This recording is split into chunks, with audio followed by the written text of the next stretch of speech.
안녕하세요. 맥스 아줌마입니다. 오늘부터는 터보 스무스라고 하는 모디파이에 대해서 공부를 해보겠습니다. 터보 스무스는요, 맥스 7 버전부터 새로 생긴 모디파이인데요.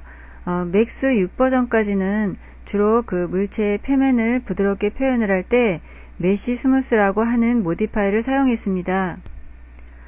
그런데 맥스 7 버전에 새로 추가가 된 이 터보 스무스 모디파이는요, 메쉬 스무스와 같이 그 물체의 표면을 부드럽게 표현해주는 기능은 같습니다. 네, 그렇지만 메쉬 스무스보다 그 뷰포트에서의 작업을 좀 더 수월하게 해주는 더 향상된 기능이라고 생각을 하시면 됩니다. 예, 물론 그 두 개의 모디파이 옵션들이 똑같은 것은 아닌데요.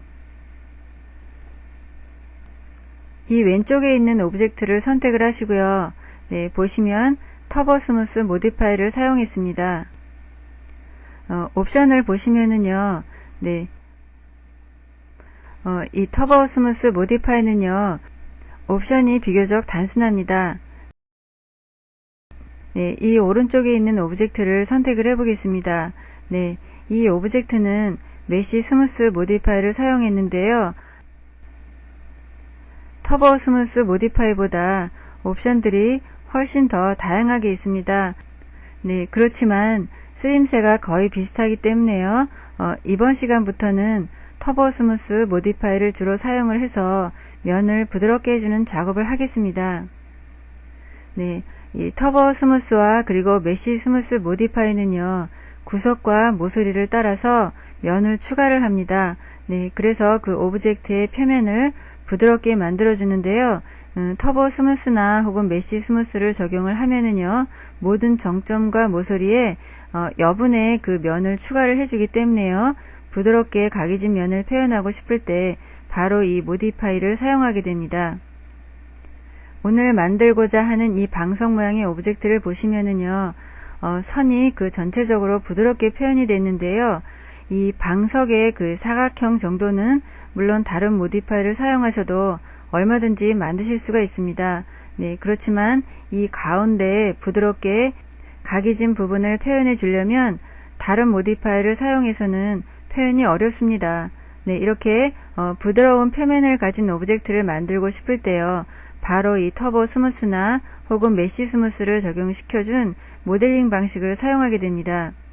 앞으로 여러분들이요, 이 모디파이들을 사용을 해서 모델링을 많이 연습을 하셔야 곡선이 표현이 되는 그 원하는 오브젝트들을 마음대로 만드실 수가 있습니다. 네, 일단은 리셋을 하고요, 다시 시작하겠습니다.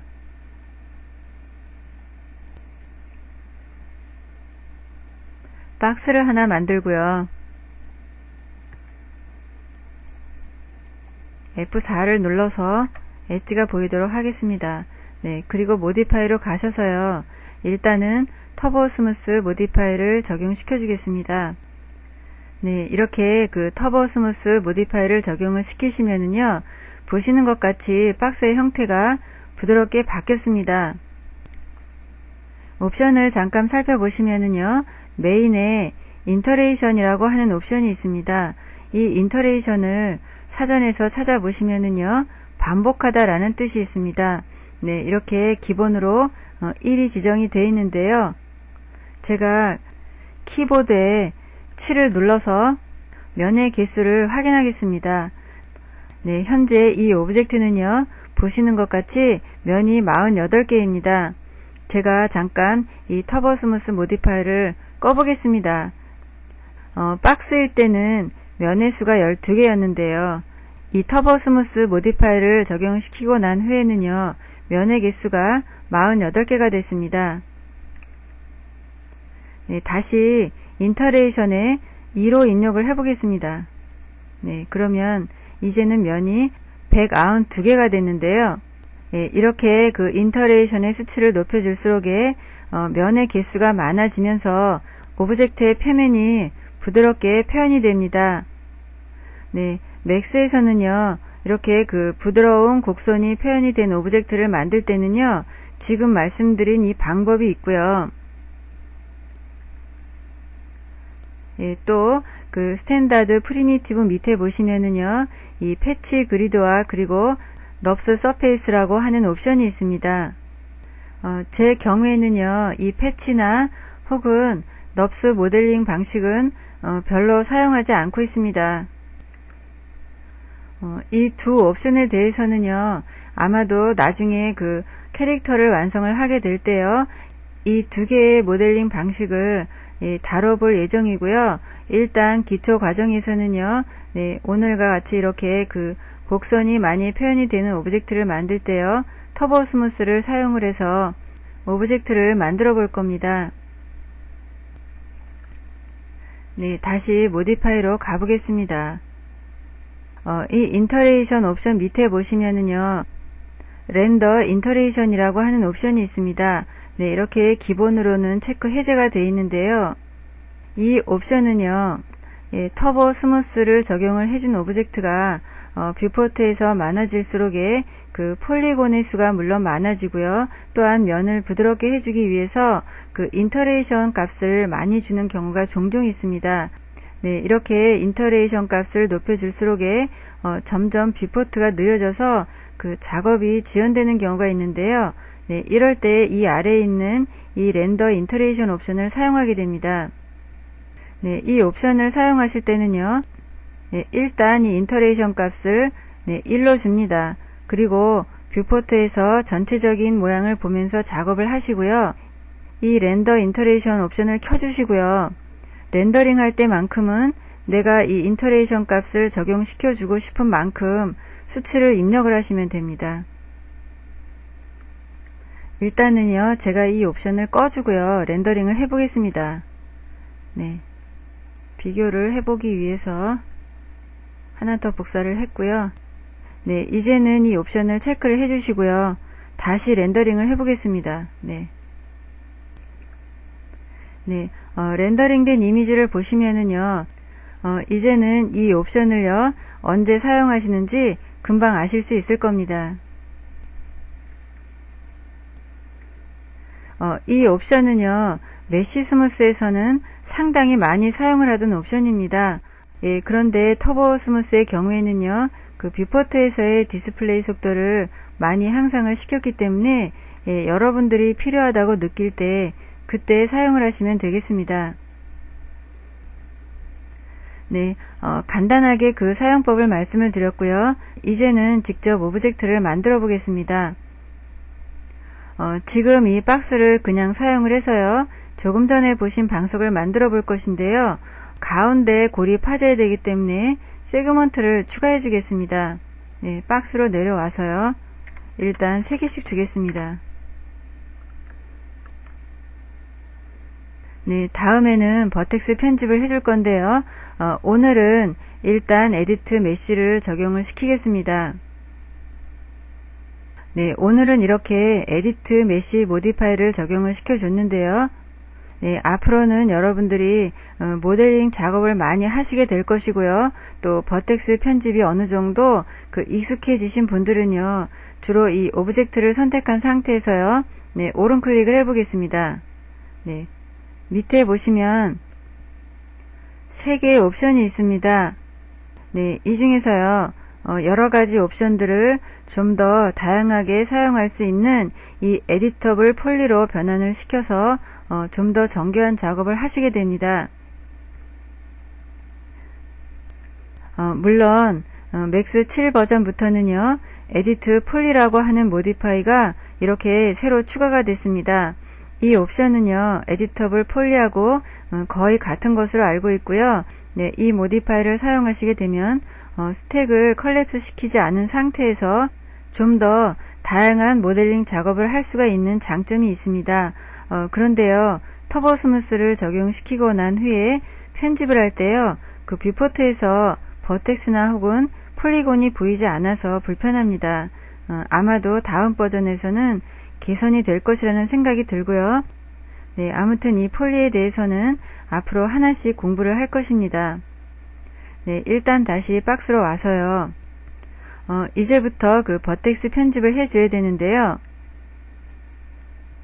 이 스택을 보시면은요, 스택의 순서가 잘못 들어갔습니다. 먼저 이 박스 위에다가 에디트 메시 모디파이를 적용시켜 주셔서요. 예, 여러가지 편집 작업을 하고 난 후에 그 후에 이 터보 스무스가 적용이 돼야 되는데요. 지금은 순서가 바뀌어서 원하는 작업을 할 수가 없습니다. 네, 이럴 때는 그 모디파이 순서를 바꿔줘야 되는데요. 그냥 스택에서 이 에디트 메시 모디파이를 끌어다가요. 아래다가 놓으시면 됩니다. 네. 이제는 버텍스를 선택을 하시고요.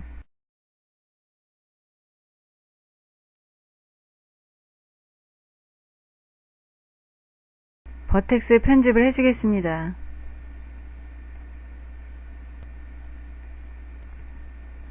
네, 다음에는 이 가운데 있는 엣지를 선택을 해주겠습니다. 네, 지금은 일단 이렇게 원하는 엣지들을 선택을 했는데요. 여러분들이 작업을 하시다 보면 잘못해서 뒤에 있는 엣지가 선택이 되는 경우가 많습니다. 지금과 같이 이렇게 그 앞에 있는 면들만 선택을 하고 싶을 때요. 옵션에 보시면은요. 네, 이그노 백페이싱이라는 옵션이 있습니다. 네, 이것을 체크를 해주시고요. 작업을 하시게 되면 뒤에 있는 엣지를 무시하겠다는 말이고요. 이 옵션 역시 폴리나 혹은 메시 작업을 하실 때요. 유용하게 사용하게 되는 옵션입니다. 일단은 이렇게 엣지를 선택을 하셨고요. 다음에는 챔퍼를 선택을 하겠습니다. 그리고요. 골이 파지고 싶은 부분을 생각을 하시면서 적당하게 드래그를 합니다. 다음에는 폴리곤 레벨을 선택을 하셔서요. 가운데 있는 면들을 전부 선택을 합니다. 조심해야 될 부분은요.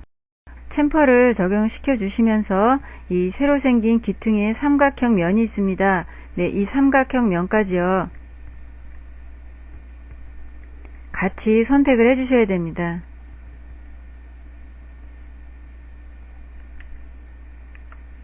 네, 다음에는 익스트루드를 선택을 하시고요. 네, 뷰포트에서 적당히 보시면서 아래로 클릭 드래그를 합니다. 네, 일단 됐고요. 결과값을 보겠습니다. 렌더링을 해 보시면은요. 네, 보시는 것 같이 이렇게 고래 바깥 부분은 예쁘게 표현이 나왔습니다. 그런데요. 안쪽의 면이 제대로 생기지를 않고요. 이렇게 둥그렇게 표현이 됐습니다. 지금 여러분들이 뷰포트에서 면이 너무 많아서 혹시 보시기에 불편하시면은요. 이 터보 스무스에서 아이솔라인 디스플레이를 켜주시면 네, 이렇게 뷰포트에서 관찰하기가 쉽습니다. 다시 엣지를 선택을 하시고요. 일단 결과값을 꺼주겠습니다. 네, 그리고요. 이 모서리 부분을 이렇게 확대해서 보시면은요. 아까 그 챔퍼를 적용시켜 주시면서요. 삼각형의 면이 생겼습니다. 네, 바깥쪽에는 엣지가 하나 더 생겼고요. 안쪽에는 엣지가 그 처음에 있던 그대로입니다. 네, 이렇게 터보 스무스나 혹은 메시 스무스 모디파이는요. 세그먼트가 가까이 추가되는 부분에는 가까울수록의 각진 표현을 해주고요. 네, 또 세그먼트가 없을 경우에는요. 그만큼 면이 부드럽게 생성이 됩니다. 네, 이 부분을 수정해 보겠습니다. 네, 일단 안쪽의 엣지를 다시 선택을 하겠습니다.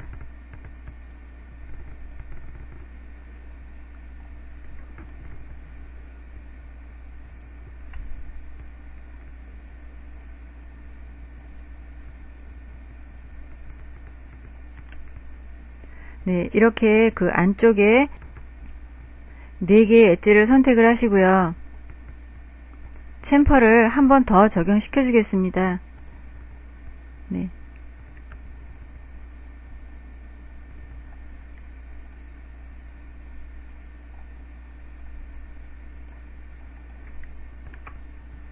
네, 이제는 원하는 모양이 나왔습니다. 오늘은 이렇게 간단하게 터보 스무스의 그 사용법을 알아봤고요. 앞으로 이 터보 스무스 모디파이를 사용을 해서요. 여러 가지 오브젝트를 만들어 볼 것입니다. 네, 오늘은 여기까지 할 것이고요. 수고하셨습니다.